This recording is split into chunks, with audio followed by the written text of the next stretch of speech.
அதிசயங்கள் செய்கிறவர் நம் அருகில் இருக்கிறார்.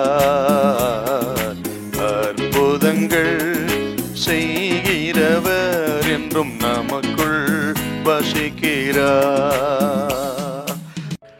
உபாகமம் 34:6 கொஞ்சம் வாசிங்களேன்.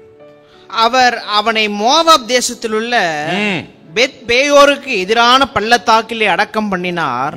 இந்நாள் வரைக்கும் ஒருவனும் அவன் பிரேத குழியை அறியான். ஆண்டவரே அடக்கம் பண்ணினார் என்றால் மோசே தனிமையில தவித்திருக்கலாம்.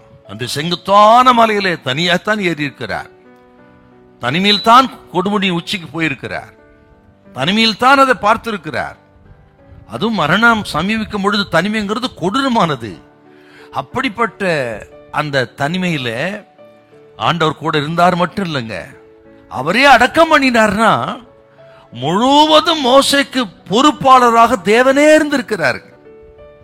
தூதர்கள் பார்த்து கொண்டிருக்கிறார்கள். தூதர்கள் கூட அடக்கம் பண்ணுவதற்கு ஆண்டவர் அலோவ் பண்ணல. ஆண்டவரே தமது கையினால் பக்தன் மோசே அடக்கம் பண்ணினார் என்றால் முழு பொறுப்பும் பொறுப்பாளராகவே தேவன் மோசேக்கு இருந்திருக்கிறார் என்றால் எத்தனை விசேஷம் பாரு. நமது ஆண்டவர் அற்புதமான தெய்வம். நம்ம தான் நினைக்கிறோம் அவர் இங்கே இருக்கிறார், என்னை கைவிட்டு விட்டார், தூரமா இருக்கிறார், நீ எங்கே இருக்கிறீ சுவாமி என்றெல்லாம் நம்ம கேட்கிறோம் நம்ம. ஆனால் மோசேயின் வாழ்க்கை பாருங்கள், எத்தனை தனிமையில் நடந்தாலும் சரி, எத்தனை உபத்திரம் பாடு வந்தாலும் சரி, அவர் நமக்கு பொறுப்பாளராக ஆதரிக்கிறவராக நம்மோடு கூடவே பக்கபலமாகவே இருந்து அந்த இறுதி மூச்சு நடத்துகிற அற்புத தெய்வம் நமது அப்பன் இயேசு. உலகத்தின் முடிவு வரையும் உங்களோடு கூட இருக்கிறேன் என்று சொன்னவர். மார்க் 16 கடைசி வாசித்து பாருங்க. கூடவே இருந்து கிரியை நடப்பித்தாராம்.